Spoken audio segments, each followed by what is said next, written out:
I am so glad that you actually made it. This is the Nerdish Queen known as Miss Bliss. Today I am discussing depression, suicide, and selfishness. I am going to try to make this quick as possible.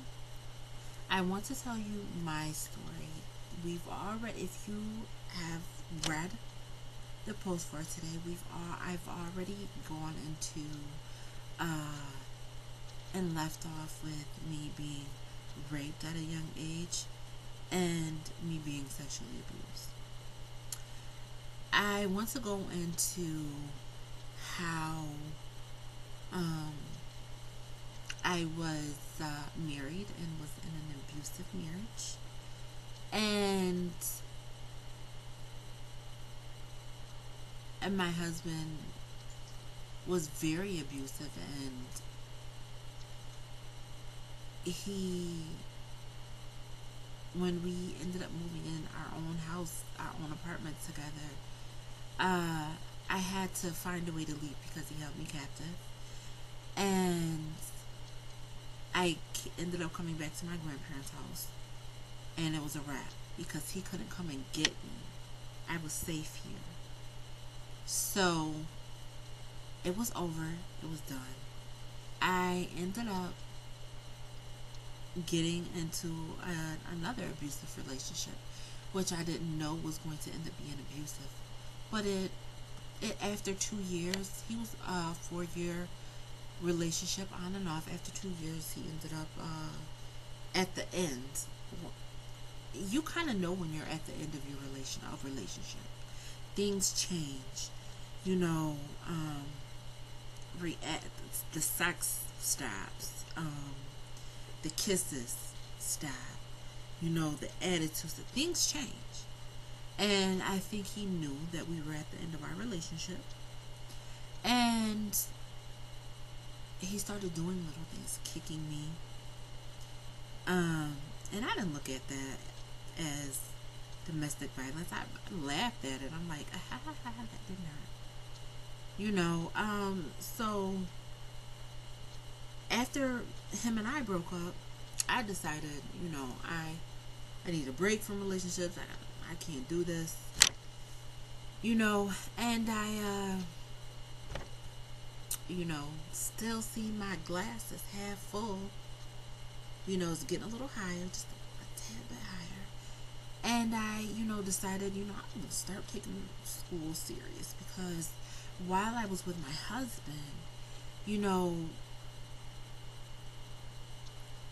I couldn't really go to school because it was such a problem. And it was just such a problem. So it's like, oh, okay, now I want to take school serious. Let's take school serious. I got stalked. Literally, I'm stalked. I kind of liked the guy at first, and I actually saw, he was a good guy. I'm used to, bad boys, and, it's just what I'm used to. I mean, look, I spent 12 years going back and forth to a prison. I mean, I'm not even trying to be funny, but it's all I know. Not even with going to the prison. I mean, it's just all I know, and I don't look down on anybody that I know. I hung around drug dealers, so a lot of my friends were drug dealers. I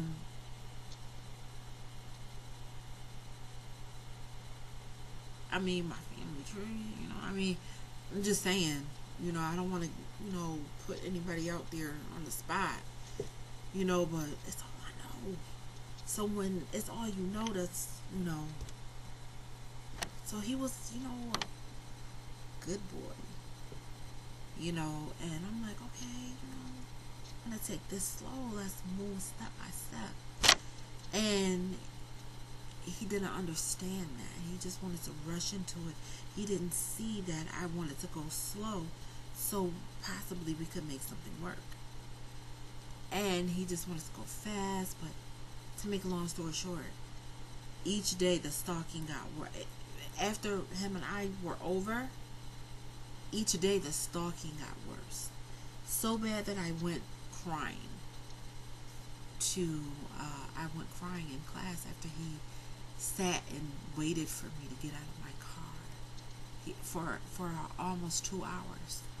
I sat because I would get to school early, and 2 hours early, and he sat and waited for me for 2 hours to get out of my car. But that was another thing that was added on. So fast forward, you know, um, fast forward a few years, and I go to my dream school. No, fast forward, yeah, right before I go to my dream school, my father, he gets out of prison. I mean, it was my dream come true.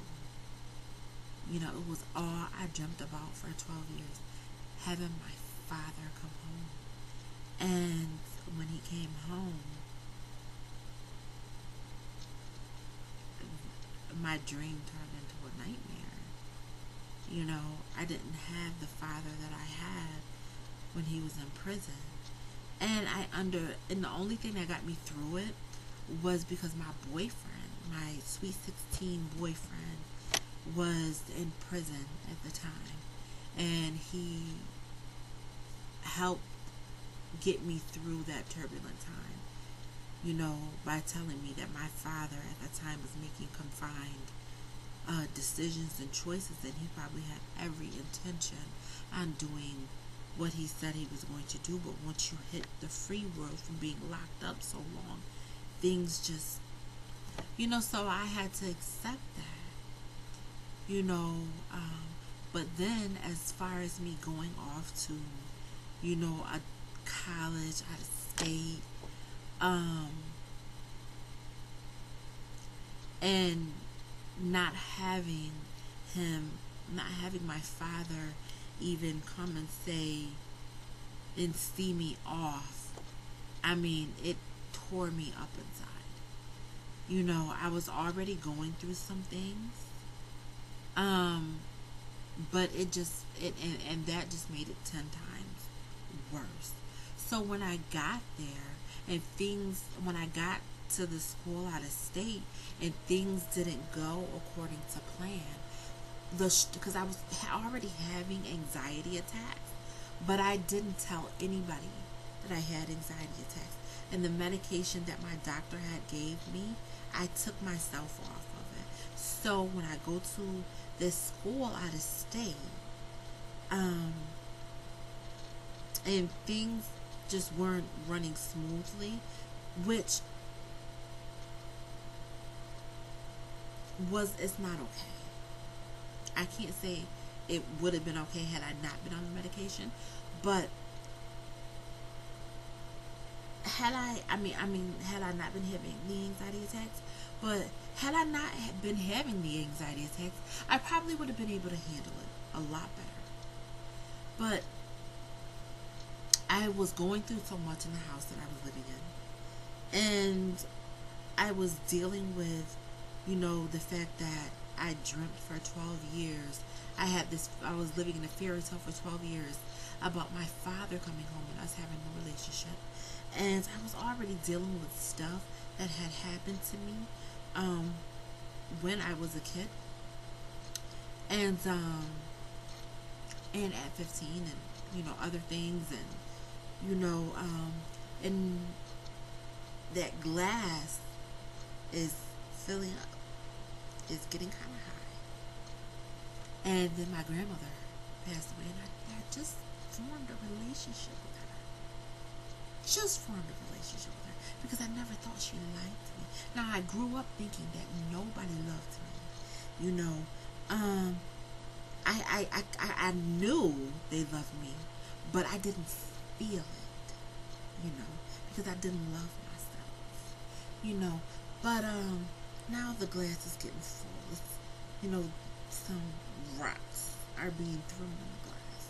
So, I ended up coming home the next semester, and I moved to Rochester, you know, and I lived there for a little while, and I lived out of my suitcase, and wasn't really comfortable where I was living, and I ended up moving back home, and I worked, and a few months later, my grandfather died, who was like a father to me, and then you know. I ended up moving to Syracuse. I moved there twice, so really, really unstable. And I didn't really allow myself to mourn properly, and I was in denial for a while, and then I got into a few car accidents, and then I moved uh, back to my hometown, and then I moved back to the Rochester Monroe County area and to finish out my degree. And then I moved because I lived on I moved on campus, and then I moved off campus into my own apartment, and that's when all hell broke loose. That's when depression and anxiety and post traumatic stress kicked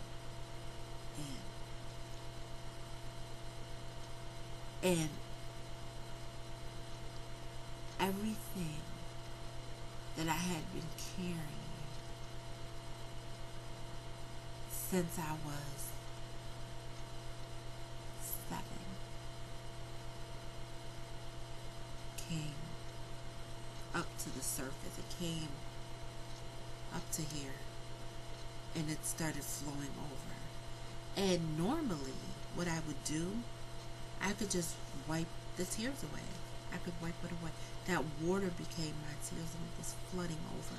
And normally, what I could do is I could wipe it away, but I couldn't that time. Well, not that time. I haven't gotten to that yet. But normally, what I could do was just, throw on a smile and just go out. And actually, I was doing that very well.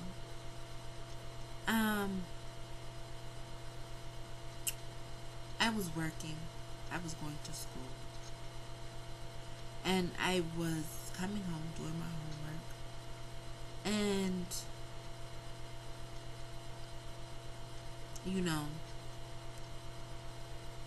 I had to deal with people judging me and treating me funny, and I never really knew why. But people started treating me in a way that they had never treated me before. So I can only speculate as to why they were treating me like that. Because I never, ever had that before. So I could only speculate.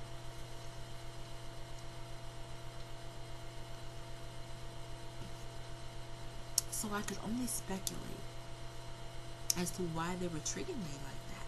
And what I had speculated, and I don't know whether it was right and I don't know whether it was wrong, but it brought me to a new low in my life. And I couldn't handle it. Because I looked at it like death before dishonor. But then, and I tried committing suicide several times because I couldn't live with a label on me that was not true, that was far from true, and it broke my heart because it was just like, what the F? Everything that I had ever done was null and void. All the good things that I had done was null and void. I didn't even care anymore about it. All the people, and it was like the things that I did for people that no one knew. I didn't even care about it anymore. I absolutely didn't care. And I said, I will never help anybody ever again. And I grew better. But I still help people, which is crazy. So I couldn't have grown that much better. But I it was one day I took prescription drugs, medicines, and I took a whole bunch of stuff. And I was going in and out of consciousness. And I heard a voice. I was about to go back to sleep after taking more medication. I think I took like a bottle of pills. And the voice said, "You won't wake up this time." And it scared me because I had to think, do I want to live or do I want to die? And I made a choice that I wanted to live. So I called a couple people, but I called the ambulance, which was just embarrassing, and I ended up in the hospital. No one knew. I just went by myself. I dealt with a lot of things by myself. And nobody really ever plans. It's just such a pain that when you try to commit suicide, it's such a pain. It's just like, it's all here too. It's here. It's in the mind. But it's just like a weight. But it's in the mind. It's just like a weight on you. Like, you're a burden to people. No one wants you around. You're a burden. Why don't you just go end it? Why don't you just do this? You people would be a lot better off if you weren't around. So it's up here too. And it's a stronghold. And I'm telling you what I know. No one really wants to commit suicide. It's that pain. It's that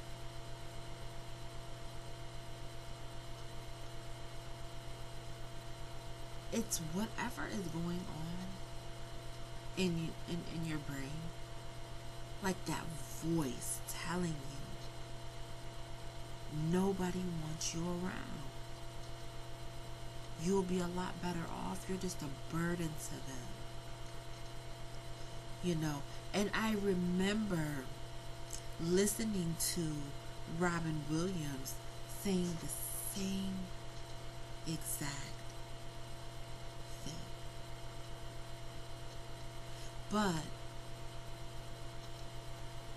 it takes some strength to actually get out. It takes looking at who you are going to disappoint, who you are going to hurt.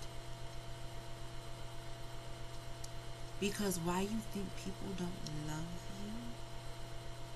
you, there are people that love you, and there are people that will miss you if you take that moment.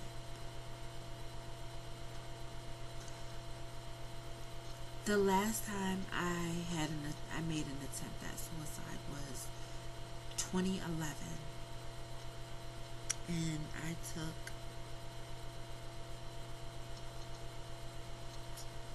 think I was on a Abilify. Gosh, I was on Depakote. I took a whole bunch of pills. And I took so many that when I was at the emergency room, when the ambulance people came to get me, they had a vein. They were able to give me an IV, but when it got to the hospital, and I was in and out of consciousness, but I was able to hear. They couldn't that the IV, they had to keep giving me different IVs in different places. They gave me one on my leg. They were giving me IVs everywhere, and I remember them trying to keep me awake. And then my grandmother brought my niece up there, and I was really upset that she brought my niece up there because I didn't want my niece to see me like that. And then I opened my eyes and I looked at my niece. Her face was, and just thinking about that,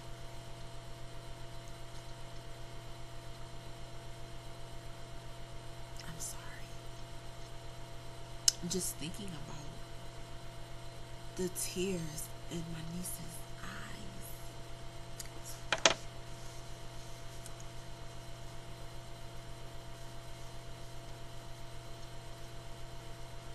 And I think she was 10. Just thinking about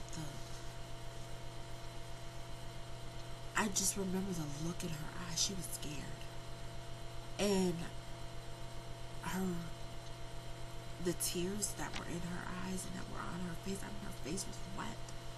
And I couldn't even keep my eyes open long enough to see it. But